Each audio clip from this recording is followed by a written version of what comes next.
उसके बेटे ने पूरे 3 साल तक कड़वी जड़ी बूटी ख्वांगलियन खाई, लेकिन फिर भी पत्नी ने लड़की को ही जन्म दिया। आदमी बेहद निराश हो गया, उसकी सारी कोशिशें बेकार चली गई। पास खड़े अपने भतीजे को देखकर उसके मन में अजीब सी कसक उठी। तभी पड़ोस के एक बुजुर्ग ने उसे एक गुप्त नुस्खा बताया। अगर हर महीने की पहली तारीख सूरज निकलने से पहले पत्नी बाएं हाथ से काली तिल की रोटी गाय को खिला दे तो पक्का लड़का पैदा होगा। लेकिन पत्नी आधी गली तक गाय के पीछे दौड़ी, वह काली गाय रोटी खाने को तैयार ही नहीं थी। फिर गांव वालों ने तरह तरह की सलाहें देनी शुरू कर दी। कोई पूजा पाठ कहता, कोई भगवान से मन्नत, तो कोई अपने अनुभव सुनाने लगा। आखिर पत्नी के प्रसव का दिन आ गया। आधे गांव के लोग नतीजा देखने इकट्ठा हो गए। जैसे ही बच्चे की जोरदार रोने की आवाज आई, आदमी खुशी से उछल पड़ा। उसे यकीन था ये आवाज लड़के की है, लेकिन दाई ने कहा फिर से लड़की हुई है। गांव वाले बेहद निराश हो गए, यहाँ तक कि पहले से लाए गए तोहफे भी वापस ले गए।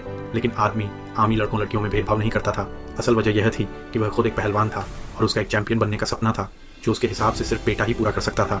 इसके बाद तीसरी और चौथी संतान भी लड़कियां ही हुई। दिल अंदर ही अंदर टूट रहा था। फिर भी आमी ने बेटा पैदा करने का विचार छोड़ दिया।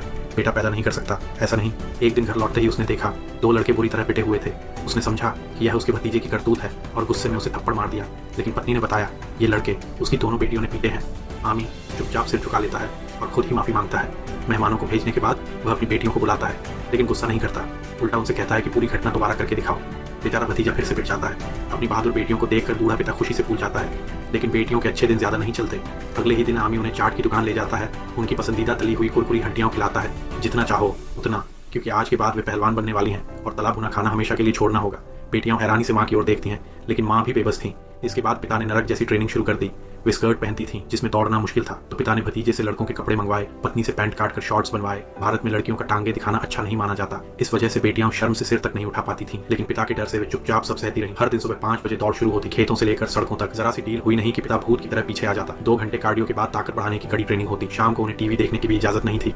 बेबस होकर दोनों बहनें माँ से गुहार लगाती हैं, लेकिन माँ कहती हैं पहलवान बनना मजाक नहीं होता। फिर भी पूरे गांव में उनका मजाक उड़ता है। लड़कियां तो घर का काम और शादी के लिए होती हैं। ये पिता पागल हो गया है। स्कूल में भी बेटियां मजाक का निशाना बनती हैं। लेकिन पिता को किसी की परवाह नहीं थी। उसका मानना था अगर आज मेहनत नहीं की तो कल इनका भविष्य सिर्फ किसी बूढ़े से शादी करना होगा। 3 महीने बाद उनकी बुनियाद तैयार हो चुकी थी। पिता ने अपने चचेरे भाई को ट्रेनिंग पार्टनर बनाया, लेकिन दोनों लड़कियां उसके सामने टिक नहीं पाती।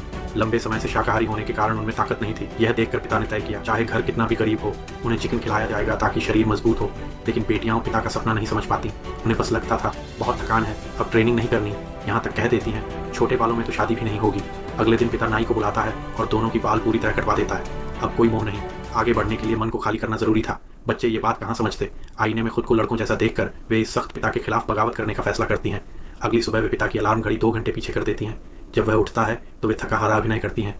शाम की ट्रेनिंग में वे चुपके से बल्ब में पानी डाल देती हैं।